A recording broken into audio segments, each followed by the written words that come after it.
Somehow I made it through dinner, and then I made it through the sickly goodbyes, with his hand on the small of my back, his touch that lingered far too long.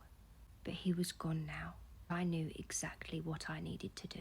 This was the moment that everything was about to change, and I needed to make it work for me and my family. So I called my husband and my daughter into the living room, and I could see the concern in their eyes. They could tell something was off. So I took a deep breath and I said, there's something I haven't been completely honest about.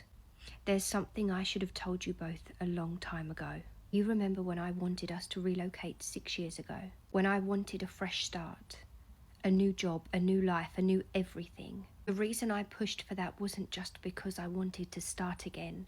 It was because of him, Jake. I looked at my daughter, whose eyes had widened, but she stayed silent, just listening. He was a student of mine, and at first I found his advances harmless. I guess just teenage flirting. But then it became something else. Something dark. Something I couldn't handle on my own. He became obsessed. He just wouldn't leave me alone, and it got to the point where I was terrified. He was threatening to tell everybody that we were together, that we had a secret relationship. And when I asked him why would he do that? He said because if everybody already thinks it, then there will be nothing to stop us. We can actually be together. And I told him so many times, I don't want to be with you. It's inappropriate and I don't have those feelings. But he wouldn't stop. He just kept pushing and pushing. And no matter how many times I told him that I wasn't interested, he just didn't listen. I turned to my husband and I told him I wanted to tell you so badly.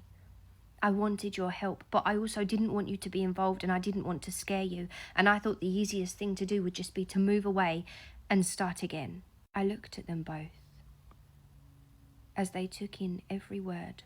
They hung on every word. They believed every word. And then my daughter stood up, abruptly, and walked over to the phone with pure determination in her eyes. She called Jake. She told him that she knew everything and that they were done. She never wanted to see him again in her life. And in his panic, he started to divulge every dirty little secret that me and him had. Every nasty little thing that me and him had ever done. Or every nasty little thing that him and the person he was describing had ever done. Because that's not the person my husband knows. Not me. And you know the funny thing? Now that I've got the power back, and now that I can feel the anxiety and the dread and the panic just ebbing away, I almost want to call him and just see how far I can push it. Because I know that I'll always win. You see, there's nothing I won't do to protect my family, even if I have to protect them from myself.